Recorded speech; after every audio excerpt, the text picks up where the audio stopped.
berteman dengan gagal itu penting gitu. Ayo kerja keras. Iya, padahal mah Semakin dewasa, ada saatnya kita tuh udah capek banget. Ternyata nggak berhasil. Ya, Gitu. Kamu itu sukses di kehidupan percintaan kalau sudah menikah di usia 25 gitu.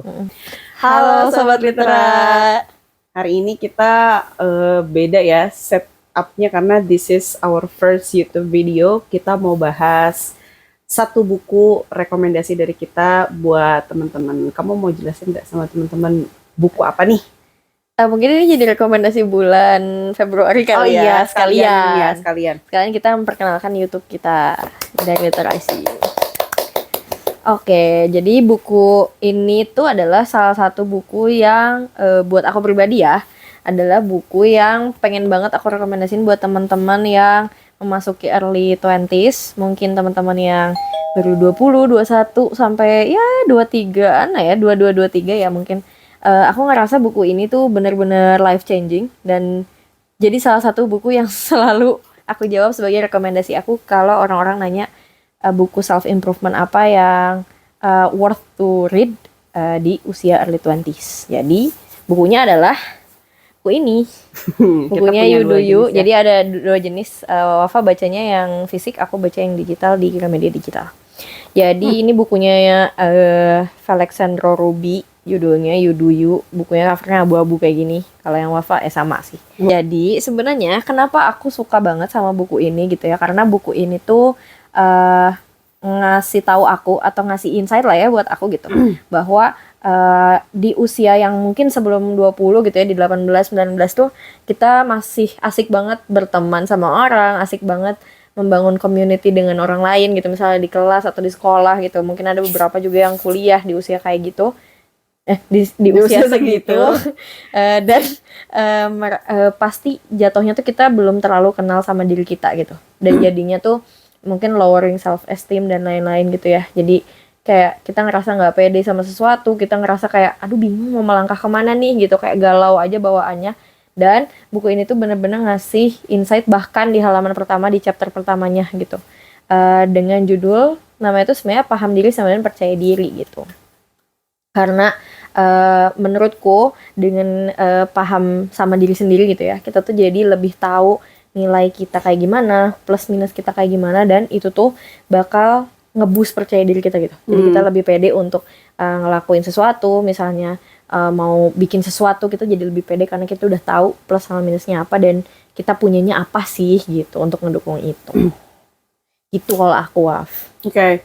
Nanti kan dulu bahas tentang self awareness atau gimana cara kita memahami diri sendiri dulu gitu ya, karena ada transisi lah ya dari dulu zaman remaja nih betul. sekolah gitu, terus awal-awal kuliah kan ada yang berbeda ya. Dan ternyata salah satu hal yang penting kita punya adalah self awareness, atau kita kenal sama diri kita dulu sebelum kemana-mana nih gitu. Nah, yang menarik di buku ini itu di back covernya, teman-teman kalau misalnya kelihatan nanti kita kasih ini gambar ya. Jadi di back covernya itu ada beberapa pertanyaan yang commonly asked sama beberapa orang yang biasanya sih usianya di 20-an gitu. Seperti misalnya, passion gue apa ya?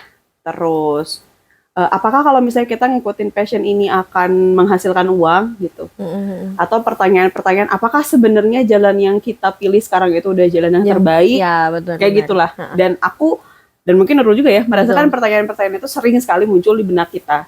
Apalagi di usia yang sekarang ya. Benar, either itu ditanyain sama diri kita sendiri, self talk gitu ya, atau dari luar lain. Ditanyain, lo emang bener ya gitu mau berkarir di sini gitu. Nah, pertanyaan-pertanyaan yang ada di back cover ini itu sudah dijawab di halaman bahasan pertamanya gitu. Masih di artikel yang Nurul tadi sebutkan tentang pahami diri sama dengan percaya diri. Nah, jadi dari pertanyaan-pertanyaan tadi, sebetulnya jawabannya itu cukup normatif ya. Jawabannya adalah tergantung. Ya. Kenapa tuh tergantung? Kenapa tergantung? Karena sebenarnya teman-teman ya, menurut Nurul juga tadi kita habis diskusi gitu ya, dan kita juga sempat beberapa kali, aku mungkin Nurul juga sempat berdiskusi sama teman-teman bahwa sebenarnya tuh nggak ada satu patokan khusus benar atau salah kalau misalnya membahas pertanyaan-pertanyaan tadi, menjawab pertanyaan-pertanyaan tadi. Kita kan sering dengar ya misalnya kayak, wah sebelum usia 25 harus punya tabungan 100 juta, baru kamu dianggap sukses gitu ya. atau kamu itu sukses di kehidupan percintaan kalau sudah menikah di usia 25 gitu. Dan standar-standar lainnya yang berlaku di luaran sana. Betul. Padahal ternyata itu teh tidak mutlak begitu gitu ya. Ada banyak sekali faktor di luar sana yang bikin mungkin beberapa orang bisa mencapai yang tadi itu, standar-standar itu, dan beberapa lainnya nggak bisa. Betul, betul. Apakah mereka salah? Belum tentu Ya, gitu. betul. Karena tadi jawabannya tergantung ya. Setiap orang itu kan dibesarkan tuh tergantung. Nah, karena setiap orang itu kan punya background yang berbeda-beda, Betul. dibesarkan dari keluarga yang berbeda-beda, sekolahnya pun beda-beda, lingkungannya beda, kemampuan finansialnya beda. Tentu gitu ya, pertanyaan-pertanyaan tadi tentang kehidupan itu jawabannya akan tergantung dari Background setiap orang ini. Dan pemahaman ini sebetulnya membantu banget aku untuk tidak mudah judging orang gitu. Benar. Kok kamu usia segitu masih gitu sih? Ya nggak gitu konsepnya ya, memang mungkin dia saat itu di situ gitu, di fasenya di situ ya. Gitu. Karena betul ya, tergantung gitu. Kita nggak bisa semerta-merta mudah menyalahkan orang. Kalau mah cupu gitu, tabungan lo baru segini, ya nggak bisa gitu gitu kan. Banyak sekali faktor di luar sana. Makanya ini jawabannya normatif dan ngegantung, tapi betul karena memang apapun yang ada di dunia itu tergantung siapa, apa, di mana, bagaimana, dan lain sebagainya. Itu sih yang bikin aku. Sebenarnya jawaban tergantung itu tuh juga bikin aku ya khususnya gitu, aku pribadi lebih ke apa ya, belajar untuk menghargai orang lain juga kali ya gitu. Karena kita sering kali tuh jadi kayak punya patokan, misal kayak umur 18 harusnya jangan 18 nih, misalnya umur 23 tuh atau 4 tahun setelah kuliah harusnya udah lulus, tapi ternyata ada yang belum lulus. Lo kok belum lulus kayak gitu-gitu. Nah justru dengan kita tahu bahwa setiap orang tuh punya background yang beda-beda dan mungkin punya problem yang beda-beda juga, kita tuh jadi tahu how to respect each other dan gimana ya, menghargai dia gitu loh. Ya, how to respect sih bener, cuma maksudnya bahasa Inggrisnya. bener juga. Cuma maksudnya lebih ke kita jadi tahu gitu, men-treat orang lebih baik tuh seperti apa sih, menjawab dan memberikan point of view terhadap dia tuh kayak gimana. Gitu. Jadi gak ada anggapan-anggapan merendahkan seseorang gitu, karena kita tahu bahwa setiap keluarga dan setiap orang tuh punya background yang berbeda-beda. Gitu, teman-teman. Nah, tadi Nurul bahas tentang value, menghargai value orang lain dan lain sebagainya gitu ya. Ini juga ada, jadi salah satu bahasannya Ko Felix di buku ini, di chapter 1.9, What do you value in life? Ya, judulnya aja apa yang paling kamu, what do you value? Apa sih value yang paling kamu pegang di dalam kehidupanmu? Nah, setiap orang kita sepakat ya punya value berbeda-beda yang dipegang. Betul. Di sini ada beberapa kategori. Beliau mengkategorikan ini ada berapa nih? Ada 7 ya. Dari aesthetic, economic, individualistic, political, altruist, regulatory, dan theoretical. Ini terlihat sangat rumit ya, tapi sederhananya gini lah. Di sini tuh ada beberapa studi kasus misalnya kayak gini. Ada pengusaha itu yang fokusnya ke laba. Fokusnya ke uang yang masuk gitu ya, keuntungan lah, revenue, keuntungan dia berapa gitu. Jadi ya udah, dia fokus ke laba itu. Jadi dia mencari strategi gimana sih laba ini bisa bertumbuh semakin besar. Nah, tapi di sisi lain ada pengusaha yang misalnya dia punya value lain. Dia punya value altruist. Dia tuh suka banget helping others. Jadi akhirnya dia tuh bikin perusahaan. Dia fokus sih, dia nyari keuntungan juga, tapi dia juga nyari value lain ya, itu bisa bantuin orang lain gitu. Mungkin di sisi lain kayak, ngapain lah, kalau usaha mah usaha aja, yang penting duitnya banyak gitu. Ya tapi mungkin bagi si pengusaha ini, dia bisa punya usaha, dia punya dia punya laba, dan dia bisa bantuin orang, itu udah jadi 2 value yang dia pegang bener-bener dan memuaskan dia gitu. Betul. Tapi mungkin di sisi lain ada si pengusaha yang gue nggak peduli, pokoknya gue pengen laba gue sebanyak-banyaknya gitu. Seperti ya pengusaha yang ngejar laba dong gitu. Betul. Dan ketika kita memahami, tadi Nurul bilang bahwa ketika kita paham value, kita bisa lebih respect to itu. Betul. Jadi ketika ada orang yang berbeda sama kita nih, kita nggak semerta-merta, kalau pilihannya kayak gitu sih gitu. Karena misalnya nggak sesuai sama pilihan kita, ya nggak apa-apa gitu. Kalau orang beda pilihannya sama kita tuh nggak apa-apa gitu. Bebas aja gitu ya. Bebas aja, aman aja gitu. Sebenarnya tuh nggak usah ribet lah gitu. Kayak kalau orang lain pilihan sampai berantem kayak, ya aneh dia mah kok gitu ya gitu. Nggak apa-apa, itu value-nya dia gitu sih. Itu jadi dari ini pembukaan, dan dia tadi materinya agak ke tengah ya 1.9, cuman itu cukup nyambung ya. Widen my eyes sih, our eyes lah ya, tentang value, tentang mengenal diri sendiri, dan dengan mengenal diri sendiri kita jauh bisa lebih respect ke orang lain. Betul. Tadi kan udah bahas value dari setiap orang tuh beda-beda kan. Nah, dari buku ini juga tuh selain tentang belajar value gitu ya, aku juga belajar tentang gimana sih mengoptimalkan waktu yang aku punya gitu ya. Sebagai manusia, kita tuh kan kayak punya ya batasan energi, atau misalnya ya dalam sehari bisa kita makan nih sekian porsi, atau misalnya sekian kalori yang masuk gitu. Nah, sekian persen yang masuk tuh sebenarnya perlu kita kelola untuk kita tuh bisa melakukan produktivitas gitu. Di balik tadi ya, misalnya berpegang teguh pada value apapun. Nah, di baliknya ada yang namanya work smarter dan work harder. Pokoknya ada kutipan itu, nanti mungkin bakal ditaruh di sini. Tapi intinya tuh sebenarnya ketika kita mau mengejar value itu, kita juga harus tahu dari dalam diri kita gitu ya. Khususnya kayak gimana sih kita maintain energinya, gimana kita pakai energi kita, kapan waktu terbaik kita untuk bisa work smarter gitu ya, dan bisa lebih optimal untuk ngasilin apa yang mau kita kejar tadi, dan juga ngasilin sesuatu yang bervalue sesuai apa yang kita pengen tadi gitu ya. Sebenarnya poin ini tuh mundur ke poin 1.6. Tadi mungkin Wafa 1.9 ya, kita di 1.6.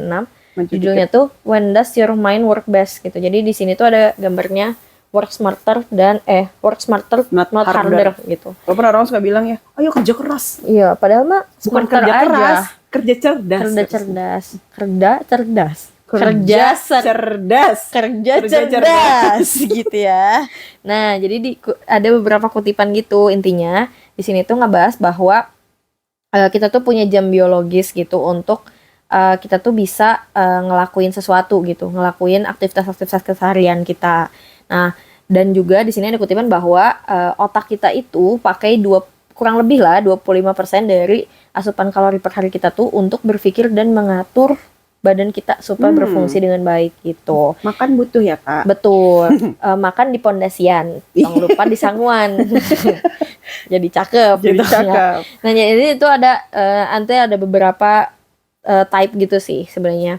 Kayak the ideal sleep routine for every type of person gitu. Jadi ada 4 type person gitu sebenarnya di sini. Ada yang mungkin kerjanya lebih malam gitu, lebih kreatif di malam. Ada juga yang di jam sekian udah harus istirahat biar paginya lebih produktif karena dia mungkin morning person kayak gitu. Dan aku juga menerapkan ini gitu sebenarnya, bahwa aku kan udah sempat bilang di video kapan ya, aku lupa, pokoknya bahas tentang bacaan, tips baca. Oh iya, waktu bahas tentang tips baca, aku juga pernah bilang bahwa aku adalah orang yang aktifnya malam gitu. Nah, aku tuh biasanya kalau jam 10 ke atas aku lebih kreatif sih. Jadi kayak PM ya, teman-teman. 10 PM ya, bukan 10 AM. Kalau 10 AM mah normal. Cuma ini 10 PM. Jadi 10 PM sampai 12 PM walaupun 12 jam itu aku bener-bener bisa pakai untuk ngerjain banyak hal banget. Bahkan mungkin kerjaan yang gak beres di hari siang, maksudnya di siang hari. Di siang hari itu tuh bener-bener bisa beres dalam 2 jam itu gitu sebenarnya. Itu jadi itu adalah waktu optimal aku untuk kerja, walaupun sebenarnya secara fisik ya nggak bagus juga ya, karena itu kan sebenarnya jamnya kita untuk istirahat ya gitu. Untuk maintain energi dan bangun lagi di pagi hari untuk aktivitas yang lain gitu. Tapi sometimes kalau misalnya aku punya waktu yang lebih kosong, atau misalnya aku punya saya di weekend gitu dan aku ternyata punya kerjaan yang di siang yang nggak bisa beres, nah malamnya itu aku bisa pakai gitu buat dengan waktu yang sempit tapi beres ya. Betul. Ketimbang waktunya tadi siang panjang. Betul. Karena seringnya kalau di weekend terutama ya, kita jadi pakainya tuh buat ngumpulin mood dulu, apa dulu gitu. Itu bakal lama banget gitu. Asli, bener. Jadi mending kita kerja di waktu yang pas aja gitu buat kita biar cepet beres gitu. Lagi nyala ya? Iya, lagi nyala. Lagi nyala abangku, nyala abangku. Lagi ini ya. Lagi wah menyala-nyala gitu. Betul. Jadi kalau mau mikir yang susah tuh kayak jalan aja gitu ya. Betul. Timbang siang kayak malah melamun gitu. Iya, bener banget. Oke. Nah, tadi Nurul bahas tentang productivity ya, bahwa Nurul punya, nggak Nurul doang sih, maksudnya setiap orang punya. Person itu punya waktu yang dinilai paling efektif untuk melakukan aktivitas. Aku juga baca sih. Jadi misalnya ada orang yang kalau misalnya buat ngerjain hal-hal yang kompleks tuh pagi gitu. Ada yang bisanya malam. Ya terserah gitu. Tapi intinya jangan sampai Oh ya, kenapa kita perlu mengerti ini? Karena jangan sampai kita mengerjakan hal-hal yang krusial di sisa-sisa energi kita, intinya itu. Betul gitu. Jadi maintain energinya untuk bisa maksimal gitu produktifnya setuju, gitu. Dan ya tadi ya balik lagi ke value gitu, buat ngejar value-value yang mungkin teman-teman pengen gitu. Kayak gitu sih Iya sebenarnya. ya, karena value itu ya tadi ya, tujuannya itu mau ngapain sih? Betul, Nah, betul. tadi masih nyambung tentang productivity ya. Kalau kita bicara productivity kan banyak berarti aktivitas yang dilakukan. Salah satunya pasti setiap orang punya aktivitas belajar. Betul. Jadi nggak mungkin enggak, Nggak walaupun mungkin nggak. posisinya lagi bekerja, Betul. pasti ada proses belajar di sana. Di buku ini tuh dijelasin di Di chapter sebentar 1.4 ya. Ini mundur apa maju? Mundur ya? maju. Mundur dong. Mundur Oh saya. ya, ini mundur. 1.4 How You Learn judulnya ya. Nah, di sini tuh sebenarnya bahasannya tentang buku yang kita baca. Nanti ada turunannya sih. Apakah ketika kita baca buku tuh kita benar-benar memahami isinya, Iya, atau cuma atau- sekedar beres? Betul. Beda ya.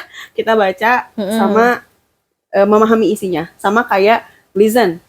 Kamu tuh mendengar doang aja. atau actively listen tuh Iya. kayak ya udah kamu mendengar bener-bener diresapi gitu. Betul. Nah di sini tuh dibahas nih tentang tips buat kita itu belajar biar nggak gampang lupa. Bahwa dalam waktu 24 jam hanya sekitar 30% yang bisa kita ingat dan recall dengan baik ketika kita belajar atau baca buku tadi lah ya, menyerap informasi baru gitu. Betul. Itu kan dikit ya. 30% tuh Dikit. sedikit. Apalagi kalau emang pada dasarnya bacanya sedikit gitu, udah mah sedikit. Cuma sedikit. Cuma dikit, berarti kan dikit banget. Dikit gitu. banget. Nah, cuman tidak berhenti di sini gitu. Fakta-fakta ini tuh diikuti dengan tips gimana sih caranya biar lebih efektif gitu. Nah, karena tadi kita tahu nih bahwa cuma 30% yang diserap, berarti kan kita harus ngakalin gimana sih biar lebih efektif. Betul. Nah, di sini ada ya di halaman 17, tapi nanti aku kasih grafiknya lah di sini ya. Di sini deh. Nih, aku tunjukin dulu deh ya. Nih. Seperti itulah ya. Nggak tahu Nanti kelihatan kita apa bantulah ya dimanapun si grafiknya. Jadi gini, jadi di grafik ini itu ada, nah di sumbuyannya ini ada angka-angka dari mulai 100% sampai 20%. Dan di X-nya itu ada jumlah harinya. Ini tuh sebenarnya ilustrasi sederhana ketika kita pertama kali belajar, itu kan 100% nih ilmunya. Terus sampai nanti harinya berakhir, itu akan turun. Nah, biar nanti naik lagi pemahamannya, kita tuh perlu nge-review. Naik lagi. Sampai nanti ini benar-benar jadi ilmu yang kita pahami.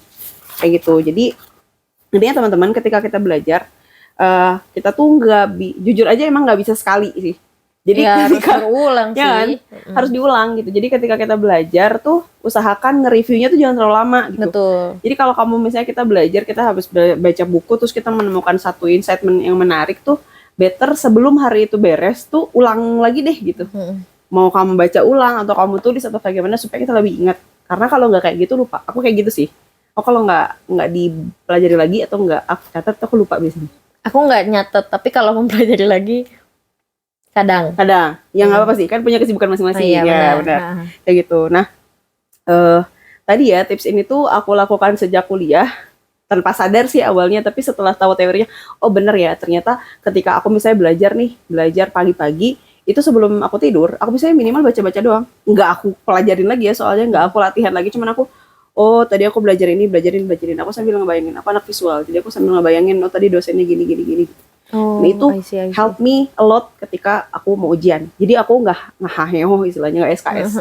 Karena aku mencoba untuk nyicil itu pelan-pelan dari awal-awal kuliah kayak gitu. Ya, itu contoh ini ya, orang pintar. Enggak lah, Anda IPK-nya lebih besar dan kayak gitu. Ini nggak bisa dikasih ad nih nanti. Oke. Nah ini masih masalah belajar ya teman-teman. Ada satu hal lagi yang menarik. Tadi aku bilang dua yang menarik. Yang satu lagi itu adalah tentang, namanya tuh Dunning-Kruger Effect. Ini sorry kalau salah ya ngomongnya, tapi tulisannya nanti kita benerin lah ya. Nanti kita benerin lah ya, Dunning-Kruger Effect. Artinya adalah, jadi ada orang-orang tuh, inilah kita kalau baru belajar hal baru suka ngerasa paling pinter sedunia. Si paling iya. Gila lah, gue paling ahli gitu ya. Ahlinya ahli lah. Saya teh expert gitu ya. Nah, padahal ternyata kalau misalnya kita baru belajar tuh sebenarnya kemampuan kita tuh nggak sebagus itu sih sebenarnya. Ya biasa aja sih. Biasa aja sih sebenarnya. Nah, cuman kita kadang karena awal-awal belajar tadi ya ada Dunning-Kruger Effect. Jadi kita ngerasa kita udah paling oke, kita paling pinter. Padahal sebenarnya kita nggak se-oke itu. Ini ya, ada grafiknya kayak gini. Jadi di X-nya itu ada Nih. perceive ability, Sorry, dianya itu ada perceived ability, di kanannya ada actual Actual ability. ability. Kadang nih orang-orang yang di Dunning-Kruger effect itu dia ngerasa gue pinter sih, tapi sebenarnya ability yang benerannya tuh nggak se-oke itu gitu. Iya, nggak se-oke itu gitu. Nah, orang-orang yang seperti ini, pemahaman seperti ini tuh kayak relatable sih. Kadang-kadang kita kalau baru belajar sesuatu yang baru tuh suka merasa paling ngerti, Paling tahu. paling tahu. Tapi ternyata setelah kita belajar lagi terus-menerus di bidang itu, kita tuh akan semakin merasa enggak. Tapi Gue masih jauh dari kata expert di bidang ini gitu. tapi itu bener loh. Ya kan? Aku pernah kejadian. Aku ini jujur ya, kita kan pernah mengalami masa-masa ababil ya, Iya, labil. Jadi kayak gue paling pinter nih. Aku gitu. pernah banget tuh kayak gitu. Matematika ya kamu ya? Enggak, Oh, bukan. waktu itu aku belajar ngedit video gitu ceritanya, Oh, pakai Adobe Premiere. Terus aku tuh aku bukan anak desain, bukan anak art. Jadi benar-benar otodidak dan belajar sendiri pas itu tuh. Ya. Waktu itu Ini kuliah. iya, Adobe Illustrator sama Adobe Premiere. Dua ya, Adobe itu kan ya. berat ya kalau di laptop ya. Iya, laptop saya nyung-nyung. Terus itu tuh aku ngerasa kayak aku sih paling jago Adobe Premiere, Keren parah banget. sih. Iya, parah sih. Terus pas aku ulik-ulik di YouTube, oh my god. Oh my god. Oh my god, itu hanya video pertama dari pembelajaran Adobe Premiere, teman-teman. Ya. Jadi, Paham. apalah ilmuku ini Apalah kan? ilmu, ya, Gitu. iya. Tetap ilmu padi abangku. Menyala abangku. Ya. Ini aku juga ngerasa waktu aku belajar saham. Jadi pertama kali aku kuliah itu aku Seru belajar. nih. Wah, gini doang analisa saham. Ya tinggal dipelajari dulu polanya, tinggal dihitung ROI, bla bla bla bla. Udah pede tuh. Pas nyemplung ngerugi.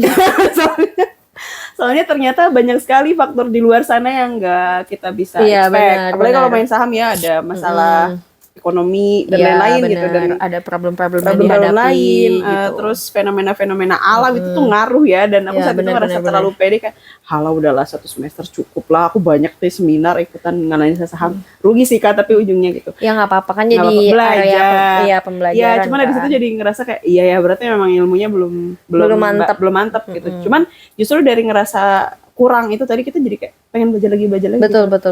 betul. Kayak gitu. Dan ngebahas soal tadi ya, itu ada sebuah quotes gitu di dalam buku ini. Pokoknya tulisannya itu adalah the least competent people are the most confident in their abilities. Jadi biasanya semakin tidak kompeten kita tuh semakin kita tuh pede gitu. Percaya aja, padahal mah Pede aja nggak dulu ada ilmunya padahal gitu loh. kosong. Ya percaya dirinya bagus sih teman-teman, cuma kalau terlalu pede juga jadi nggak Jangan bagus ya, ya takutnya gitu. kosong ya, tidak ada Betul. isinya ya ngomong apa. Betul Benar-benar. sekali.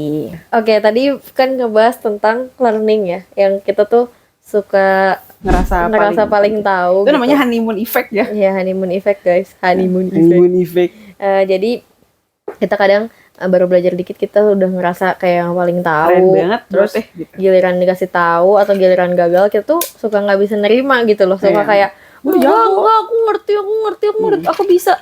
Padahal tuh sebenarnya ketika kita belajar berhubungan sama tadi belajar yang efektif kayak gimana gitu dan mempelajari lebih banyak itu baik gitu ya. Itu juga dibalik berbarengan dengan itu kita juga harus nyiapin yang namanya mental gagal. Atau kita juga harus bersahabat lah sama yang namanya gagal gitu. Kadang mungkin di usia teman-teman 18, 19 mau masuk kuliah ternyata nggak diterima di kampus yang dipengenin. Itu kan kita berdua. Sorry. Kita berdua kayak gitu soalnya. Nah, tapi masih hidup, tenang, Masih hidup. aman aja. Tenang. Aman aja. Dunia nggak runtuh cuma gara-gara Iya. satu kali gagal, teman-teman. Betul. Nah, jadi kegagalan yang kayak gitu tuh kadang kita tuh nggak nyiapin gitu di Iya, usia iya. 18 19 kita ngerasa kayak gue udah paling belajar UN mah udah kagak ada. Maksudnya pada saat aku tuh ngerasa kayak aku udah paling belajar UN, paling belajar ujian untuk masuk kuliahnya. Ternyata gak ada kampus negeri yang mau nerima aku dan aku harus masuk ke salah satu kampus swasta di Bandung gitu. Sama saya kampus. Iya, betul. Cuma bener-bener dari sekian banyak negeri yang aku daftarin tuh bener-bener ada yang ngambil aku gitu loh, satu pun. Padahal aku udah positive thinking karena datang dari SMA ini aku bisa masuk ke kampus ini gitu. Tapi ternyata faktanya gak ada yang menerima aku gitu. Dan aku tidak mempersiapkan mental gagalku di situ. Jadi aku ngerasa kayak broke banget mungkin ya, rusak banget pada saat itu gitu. Aku ngerasa kayak gue adalah orang paling gagal di muka bumi ini gitu. Tapi sebenarnya adalah ya berteman dengan gagal itu penting gitu. Karena sebenarnya gagal tuh bukan berarti hidup tuh sepenuhnya gagal gitu. Tapi ya gagal tuh adalah jalan-jalan atau step-step kecil untuk sampai ke kesuksesan gitu. Kayak misalnya gini, kita gagal sekali untuk misalnya masak misalnya gitu ya, kita gagal sekali gitu. Terus kita coba berkali-kali, mungkin itu tuh bisa jadi sebuah invention baru dari menu makanan yang mau kita buat gitu. Yang sebelum-sebelumnya gagal, kayak misalnya mungkin chef ngedevelop menu gitu, pasti kan nggak mungkin cuma sekali. Atau kayak brand makeup, ngedevelop brand makeup kan pasti nggak cuma sekali dong, pasti ada trial-trialnya. Nah, trial-trial yang gagal ini tuh adalah step menuju hasil yang lebih besar gitu. Jadi kenapa berteman dengan gagal? Ya biar kita ready enough untuk bertemu dengan kesuksesan yang mungkin nanti akan muncul gitu. Kalau mungkin orang dulu ngomong kayak udahlah itu tuh cuma kesuksesan yang tertunda, dan emang benar. Sebenarnya tuh kayak gitu konsepnya, bahwa ya kamu tuh sedang menapaki tangga satu persatu untuk sampai kesuksesan yang lebih tinggi lagi gitu, yang mungkin kita nggak bisa imagine dan tidak bisa memaknai lebih gitu sih apa yang kita dapat nantinya kalau misalnya kita nggak gagal gitu loh. Jadi kalau misalnya kita langsung dapat nih, misalnya kita udah pengen A terus kita langsung dapat A, pasti kita memaknai si A yang kita pengenin itu jadi lebih sederhana gitu, jadi lebih gampang buat dapetinnya, nyepelein. Tapi kalau misalnya kita gagal, saya ada step C, D, E, F, G untuk sampai ke A, itu tuh kita bakal lebih memaknai si A dan memaknai keberhasilan itu tadi gitu. Makanya kenapa berteman dengan gagal itu penting, dan menyiapkan mindset gagal di setiap proses kehidupan tuh penting gitu. Gitu sih, kalau itu lesson learn yang aku dapat ya dari pokoknya salah satu chapter, aku lupa tapi ada di belakang agak belakang sih, tapi chapternya tuh judulnya bersahabat dengan gagal. Nah itu pendek chapternya, tapi menurutku kayak ini yang aku butuhin gitu pada saat aku masuk ke umur 20 gitu, mempersiapkan diriku yang bakal banyak kegagalan di depan sana, termasuk daftar kerja mungkin, atau mungkin mau daftar S2, atau mungkin gagal dengan berjodoh dengan siapa gitu mungkin, atau dengan sesuatu. Itu ngegas. Kakak Wafa ngegas berarti pengalaman. Tapi intinya berteman gagal itu penting, teman-teman. Iya. Aku jadi ini deh, aku melengkapi. Aku tuh pernah baca buku gitu. Dulu waktu aku SMK ya, betul, bukan SMA. Aku tuh dulu masih punya pola pikir bahwa selama kita berjuang pasti berhasil. Padahal ya kenyataannya semakin dewasa ada saatnya kita tuh udah capek banget, ternyata nggak berhasil gitu. Bener. Sampai aku membaca satu part buku, aku dulu minjem bukunya dari temanku, aku lupa judulnya apa, cuman di part buku itu tuh ada bilang bahwa kehidupan tuh bukan hanya tentang bahagia, sedih, gagal tuh hidup gitu. Dan makanya Nurul tadi bilang, ketika kamu gagal sekali tuh ya mungkin yang sedih itu jadi hari itu doang. Jadi jangan sampai kamu tuh gagal sekali, sedihnya di hari itu, kamu ngerasa yang rusak seluruhan hidup kamu gitu. Jadi dari situ aku merasa, nggak apa-apa kok gagal tuh, karena aku dulu tuh takut disangka nggak keren kalau gagal gitu. Padahal everyone made mistakes. Ya udah, semua orang pasti pernah gagal gitu. Dan ketika kita gagal tuh bukan berarti kita nggak keren, justru kita nggak keren kalau kita berlarut-larut dari kegagalan itu gitu. Kalau kita bisa bangkit sih ya kita keren lagi gitu. Karena sih basically kita keren. Enggak lah, karena Allah menciptakan dia manusia yang keren. Betul. Jadi ingat ya, kalau gagal sekali itu bukan berarti harinya rusak. Betul? Itu ada juga di buku Alfi Syahrin ya, nanti teman-teman kita review lagi mungkin. Terus aku juga pernah bikin video TikTok aku sama Nurul, tapi bukan di literasi. Nanti ada di TikToknya @wf_nuriz. Nanti bisa klik di sini atau di mana lah ya nanti. Entah, kita taruh lah ya. Kita pernah bikin juga kita pernah bikin short video ya. Video TikTok itu isinya mirip-mirip tentang ini, tapi judulnya adalah Your Rejection is Your Direction. Nah, kalimat ini tuh sebenarnya aku ambil dari buku You Do You juga. Aku lupa halaman berapanya, cuman kalau teman-teman baca sampai habis pasti nemuin kata-kata Your Rejection is Your Direction. Mungkin kita tuh nggak, karena gini ya, kalau pemahamannya gini, Tuhan itu tahu segalanya gitu, tahu masa lalu, hari ini, dan masa depan. Kita sebagai manusia tuh paling ngerti itu masa lalu dan masa kini gitu.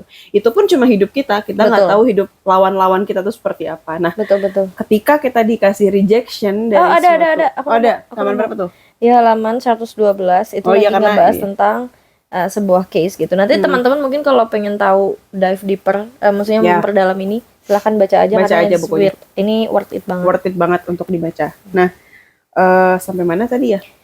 Your rejection.